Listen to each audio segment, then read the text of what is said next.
Bagi ibu mengandung, sudah tentu ramai dalam kalangan mereka risau untuk membuat sebarang rawatan berkenaan gigi kerana secara amnya mereka selalu fikirkan ia tidak selamat untuk bayi. Namun sebenarnya, para ibu mengandung juga dibolehkan untuk membuat rawatan pergigian walaupun sedang berbadan dua. Pakar prostodontik dan konservatif pergigian Hospital Pakar Universiti Sains Malaysia HPUSM, Dr. Rabihah Alawi berkata, rawatan untuk ibu mengandung adalah selamat namun ia bergantung kepada tahap trimester. Secara umumnya semasa kehamilan rawatan gigi ni kita boleh katakan ianya adalah selamat. Cumanya dia ada tempoh-tempoh tertentu yang mana kalau boleh kita elakkanlah sepanjang kehamilan, yang mana tempoh pertama tu tempoh trimester pertama. Pada tempoh tu keadaan janin dalam tempoh pembentukan dan ibu juga selalunya ada keadaan mual-mual, loya. Jadi kalau boleh rawatan tu yang paling selamat dilakukan adalah pada trimester kedua, iaitu pada bulan 4 hingga pada bulan yang ke-6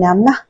Namun ramai sebenarnya masih risau dan ragu-ragu apabila menjalani sinar X ketika kehamilan. Menurut Dr. Rabihah, sinar X juga boleh dilakukan untuk ibu hamil namun seeloknya perlu ditangguhkan. Sebenarnya untuk X-ray pada gigi, dos yang digunakan tu adalah lebih rendah berbanding dengan X-ray yang dikenakan kepada bahagian lain. X-ray ni sebelum dilakukan, para doktor lah, biasanya doktor pergigian akan buat penilaian sama ada X-ray itu betul-betul diperlukan atau tidak semasa kehamilan. Beliau berkata sinar X untuk ibu hamil adalah lebih selamat dilakukan setelah pembentukan janin stabil pada trimester kedua, iaitu pada bulan ke-4 hingga bulan ke-6 kehamilan. Bukan itu sahaja, ibu mengandung juga risau apabila mereka mempunyai masalah gigi sepanjang kehamilan. Stigma masyarakat berkenaan ibu mengandung tidak boleh mendapatkan rawatan adalah tidak benar kerana ada rawatan dibolehkan untuk mereka. Dr. Rabihah berkata terdapat rawatan seperti pemeriksaan gigi dan pencucian gigi adalah selamat dilakukan pada bila-bila masa sepanjang tempoh kehamilan. Bagaimanapun menurut beliau, jika ibu mengandung mempunyai kes kecemasan untuk cabutan gigi, ia perlu dilakukan walau dalam mana-mana trimester untuk mengelakkan masalah lain. Tetapi untuk prosedur yang lebih invasif atau kompleks, contohnya pembedahan gigi, kalau boleh kita tangguhkanlah sehingga bayi lahirlah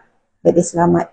Sebenarnya semua rawatan ada risiko. Untuk cabutan, dia bergantung. Jika cabutan itu boleh ditangguhkan sehingga kelahiran, sebaiknya ditangguhkanlah. Tetapi jika dalam keadaan kecemasan,